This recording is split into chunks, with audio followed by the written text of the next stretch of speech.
Hello, I am Cleo and welcome back guys. I hope you are all doing well.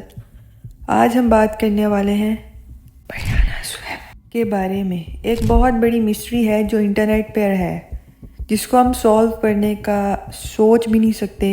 इस video में हम इन्हीं mysteries के बारे में बात करेंगे और क्या ऐसा है जो mariana sweb में छुपा हुआ है। इंटरनेट पर बहुत सी ऐसी चीज़ें हैं जिन पर मिथ्स और रियलिटीज़ की जंग चलती रहती है। फॉर एग्जांपल रेड रूम्स, ऐसी और भी बहुत सी चीज़ें हैं जिन्हें हम मिथ समझते हैं, लेकिन वो एग्जैक्टली में कहीं ना कहीं उनका हकीकत से कोई गहरा ताल्लुक़ होता है।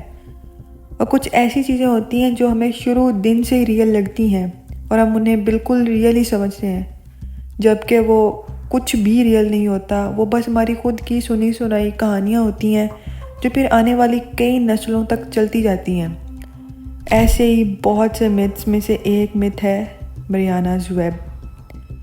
इंटरनेट की दुनिया में mariana sweb को लेवल 5 कहा जाता है, यानी डार्क वेब से भी ऊपर का लेवल। इससे पहले भी काफ़ी लेवल्स होते हैं जो मैं आपको लास्ट कुछ वीडियो में एक्सप्लेन कर चुकी हूँ, और अब तक ऑलमोस्ट सबको ही पता होगा डार्क वेब के बारे में। और अगर आपको नहीं पता अभी तक तो ब्रो, आप इस दुनिया से बहुत पीछे हो। और मैं भी डार्क वेब का इंट्रो दे देकर थक गई हूँ कि डार्क वेब पर स्मगलिंग की जाती है, ड्रग सेल एंड परचेज किए जाते हैं, ह्यूमन ट्रैफिकिंग की जाती है। ये वो चीज़ें हैं जो आजकल मेजॉरिटी लोगों को इसके बारे में पता है। सो आई डिसाइड लोगों को कुछ और मज़ीद बताया जाए, और भी ज़्यादा डीप जाकर डार्क वेब पर स्मगलिंग से लेकर हिटमैन हायर करने तक दिस एंड दैट सब कुछ होता है। व्हाट इफ़ अगर मैं आपसे कहूँ कि mariana sweb पर इससे भी ज़्यादा घटिया और डिस्टर्बिंग स्टफ होता है। So let's talk about mariana sweb। क्या वाकई में डार्क वेब से भी ऊपर का भी कोई लेवल होता है, या ये भी बस एक मिथ है? आखिर है क्या इसमें? mariana sweb mariana ट्रेंच से इंस्पायर्ड होकर रखा गया था। ट्रेंच कहते हैं खंदक को, और खंदक कहते हैं किसी डीप गहराई वाली जगह को। So basically mariana trench Philippines के ईस्ट और marianas आइलैंड के करीब एक बहुत गहरा हिस्सा है। बहुत गहरा 7 माइल्स यानी 11.3 किलोमीटर। ये इतना डीप है कि दुनिया की डीपेस्ट ट्रेंच कहा जाता है। खैर, बैक टू द टॉपिक। जैसे ये mariana ट्रेंच समुंदर का एक बहुत ही गहरा हिस्सा है, वैसे ही mariana sweb इंटरनेट का एक बहुत गहरा हिस्सा है। लेकिन mariana ट्रेंच और mariana sweb का आपस में कोई ऐसा ख़ास कनेक्शन नहीं है। एक है जियोग्राफिकल लोकेशन और दूसरा इंटरनेट का एक हिस्सा। लेकिन इन दोनों में जो एक चीज़ कॉमन है वो ये है कि ये दोनों ही डीपेस्ट पार्ट हैं।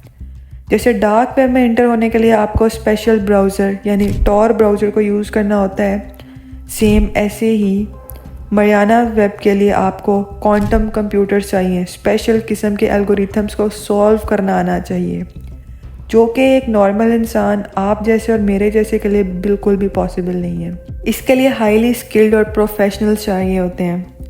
The big thing, quantum technology publicly available ही नहीं है, और ये बहुत बहुत ज़्यादा एक्सपेंसिव होते हैं, लाइक मिलियंस ऑफ $।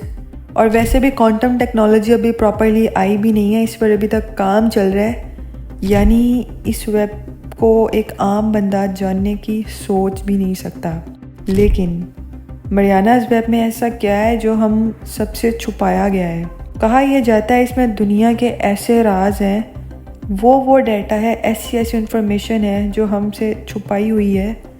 सुनने में चीज़ें बहुत अनरियलिस्टिक सी लगती हैं, बहुत फिल्मी सा लगता है ये सुनने में, लेकिन जो बात है इस दुनिया की, ऐसी बहुत सी हकीकतें हैं, बहुत से ऐसे राज हैं जो हमसे शुरू दिन से छुपाए जा रहे हैं। जैसा कि अटलांटिस के बारे में, जो कि एक जगह का नाम था जो कि समुंदर में डूब गई है।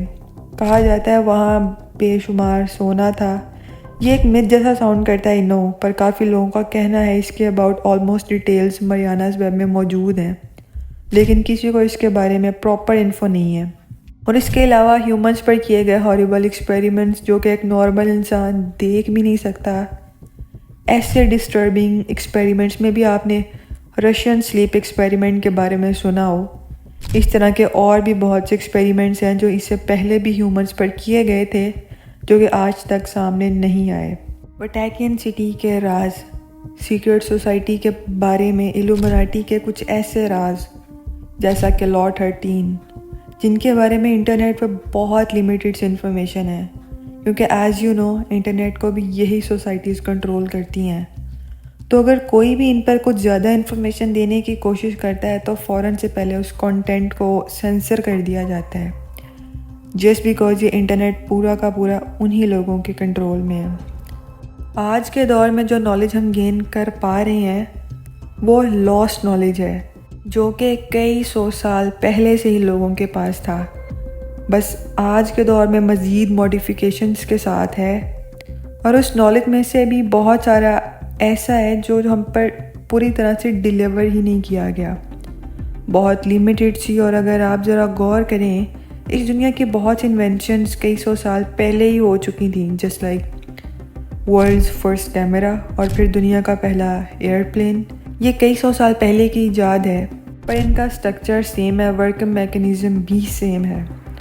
लेकिन मरियानाज़ वेब को आज तक किसी ने विज़िट नहीं किया हुआ, तो हम कैसे कह सकते हैं कि इस कैटेगरी का डाटा मरियानाज़ वेब पर पड़ा हुआ है। जब क्वांटम टेक्नोलॉजी का आगाज़ हुआ था, उस टाइम पर कुछ गिने चुने लोगों ने बहुत सारा डाटा जो कि वो इस दुनिया से छुपाना चाह रहे थे, उन्होंने इस वेब में एक टाइप का लॉक कर दिया था, इनक्रिप्ट कर दिया था और इसको एक पजल टाइप बना दिया था। जो कोई उस पजल को सॉल्व करेगा वही उस डाटा को एक्सेस कर सकेगा।